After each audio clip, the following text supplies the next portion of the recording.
పరిశ్రమలు లేవు, ఆదాయ వనరులు లేవు. అన్నింటా వెనుకబడి ఉన్నటువంటి ఆంధ్రప్రదేశ్ రాష్ట్రానికి ఉద్యోగ కల్పనలో కానీ అన్నిట్లో వెనుకబాటుతనం కనపడుతుంది. ఇంకా ఆర్థికంగా కూడా ఈ రకంగా సర్వనాశనం చేస్తే గనక ఎప్పటికీ ఆంధ్రప్రదేశ్ రాష్ట్రం కోలుకోలేని స్థితిలోకి వెళ్తుందని చెప్పని, కాబట్టి అమరావతిని ఇక్కడితో ఆపండి, అమరావతి పేరుతో దోపిడీ ఆపండి, అప్పులు ఆపండి, మచిలీపట్నం, విజయవాడ, గుంటూరు, మావిగన్ ప్రాంతాన్ని అభివృద్ధికి, ఎందుకంటే ఒక పోర్ట్ ఉంది, ఇప్పటికే నగరాలు వచ్చున్నాయి, 2 పెద్ద నగరాలు ఉన్నాయి, మచిలీపట్నం ఒక చిన్న నగరం, వీటన్నిటి మధ్యలో పెద్ద ప్రాంతం అవుతుంది అని చెప్పని, గొప్ప రాజధాని అవుతుంది. ఇవాళ కాకపోతే తక్కువ కాలంలో ఒక 10 ఏళ్లకో 15 ఏళ్లకో పూర్తవుతుంది, గొప్ప రాజధానిగా మారుతుంది, రూపాంతరం చెందుతుంది అని చెప్పని జగన్ గారు చెప్తే వెంటనే నారా చంద్రబాబు నాయుడులో, తెలుగుదేశం పార్టీలో, ప్రభుత్వంలో ఒక్కసారి ఉలిక్కి పడుతున్నారు వీళ్ళందరూ. తొట్టుబాటు వాళ్ళ సమాధానాలు, వాళ్ళ ప్రెస్ మీట్లు చూస్తుంటే, వాళ్ళ బూతులు చూస్తుంటే, వాళ్ళ శాపనార్థాలు చూస్తుంటే డొల్లతనం కనపడుతుంది. అమరావతి అనే దాంట్లో ఎంత డొల్లతనం ఉందో అర్థమవుతుంది. అమరావతిలో అవినీతి భాగవతం ఎలా జరుగుతుంది, ఆ భాగవతం కథాకమామిషి ఏంటి, లేదా దోపిడీ అనేది ఎలా అంచెలంచెలుగా దోచుకుంటున్నాడు నారా చంద్రబాబు నాయుడు గారు.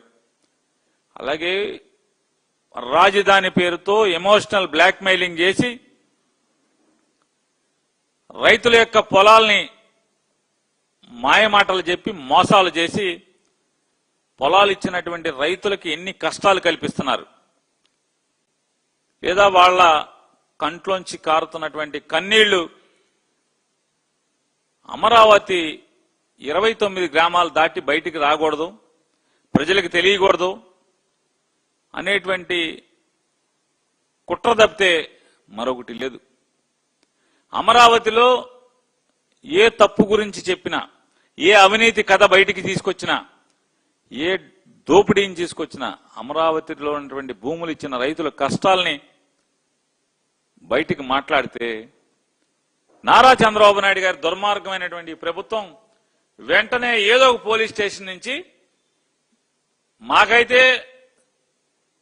అనుమానమే కాదు సంపూర్ణమైనటువంటి విశ్వాసం, మెటా అనేటువంటి అమెరికన్ కంపెనీలో దాంట్లో వాళ్ళకి అందులో ఇతను మనుషులన్నా ఉండాలి, లేదా ఏదో ఒక రకంగా వాళ్ళని లోబరుచుకున్నా ఉండాలి. ఎందుకంటే ఒక సబ్ ఇన్స్పెక్టర్ ఒక తప్పుడు ఫిర్యాదు తీసుకుని ఒక ఎఫ్ఐఆర్ కట్టి ఈ వీడియో తీసేయమంటే ఆ వీడియో ఏం తీసేయమంటే అమరావతిలో జరుగుతున్నటువంటి అవినీతి పుంకాలుగా వస్తున్నటువంటి కథలు కానీ, లేదా రైతుల కష్టాలు కానీ, వీళ్ళ దోపిడీ కానీ ఎక్కడా సాక్ష్యం ఉండకుండా అన్ని సోషల్ మీడియాల్లో దాన్ని తొలగించేటువంటి తప్పుడు కార్యక్రమానికి నారా చంద్రబాబు నాయుడు భారతదేశంలో ఎక్కడా లేదు. ఇక్కడే దేశ రక్షణ కోసం, లేదా తీవ్రవాదులు లేదా విధ్వంసకారులు మీద ఉపయోగించేటువంటి సాకుని చూపించి ఈ అమరావతి కథలు కానీ, లేదా చంద్రబాబు నాయుడు గారి ప్రభుత్వంలో ఉన్నటువంటి తప్పుడు అవినీతి భాగవతాలని బయటికి మాత్రం లేకుండా, సాక్ష్యం లేకుండా ఇవాళ మాట్లాడితే వీడియోని తెల్లారే డౌన్లోడ్ చేయించడం, ఆ మ్యాటర్ని డౌన్లోడ్ చేయటం, సోషల్ మీడియా మీద మొత్తం ఉక్కుపాదం మోపుతున్నారు. ఇది ఎన్నకాలం సాగుతుందా చంద్రబాబు నాయుడు గారు మీకు? అమరావతిలో జగన్మోహన్ రెడ్డి గారు వేసినటువంటి సాక్ష్యాధారాలతో కూడినటువంటి ప్రశ్నల పరంపర, ఒక్కదానికి సమాధానం చెప్పడవడు. ఎప్పుడు పూర్తవుతుంది నారా చంద్రబాబు నాయుడు గారంటే సమాధానం చెప్పరు. అప్పు ఎంత అవుతుందంటే సమాధానం చెప్పరు. ఈ లెక్క అమరావతి నిర్మాణం ఎన్ని లక్షల కోట్లకి ఇది వెళ్ళి ఆగుతుంది, ఎప్పటికీ ఎంత డబ్బుతో పూర్తవుతుందంటే చెప్పరు. సంవత్సరానికి వడ్డీ ఎంత కట్టాలంటే చెప్పరు. చెప్పకపోగా బూతులు, తిట్లు, శాపనార్థాలు. చంద్రబాబు నాయుడు గారు, ఆయనతో మంత్రులు. నిన్న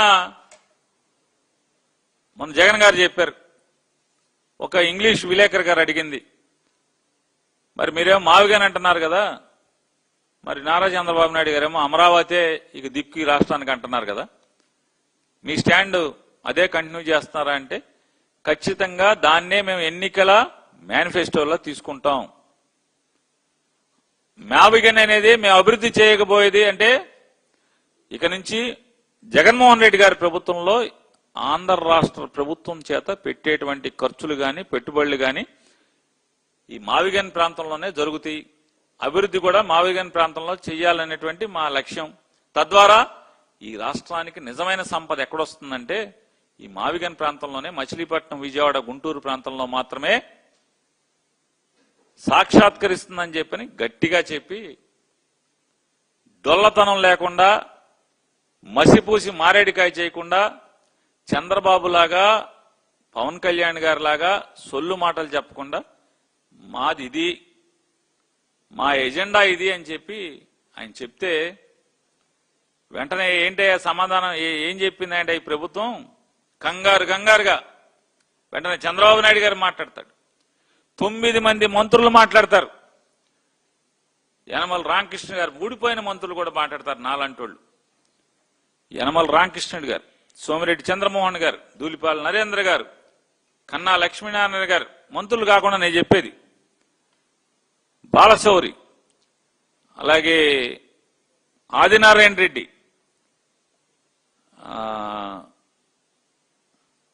పల్లా శ్రీనివాస్, గల్లా మాధవి, సుజనా చౌదరి, ఇట్లా వీళ్ళందరూ కానీ ఎమ్మెల్యేలు కానీ ఓకే తిట్లు శాపనార్థాలు. 9 మంది మంత్రులు, చంద్రబాబు నాయుడు గారు, నారా లోకేష్ నాయుడు గారు, సత్యకుమార్ గారు, ఆయన బీజేపీ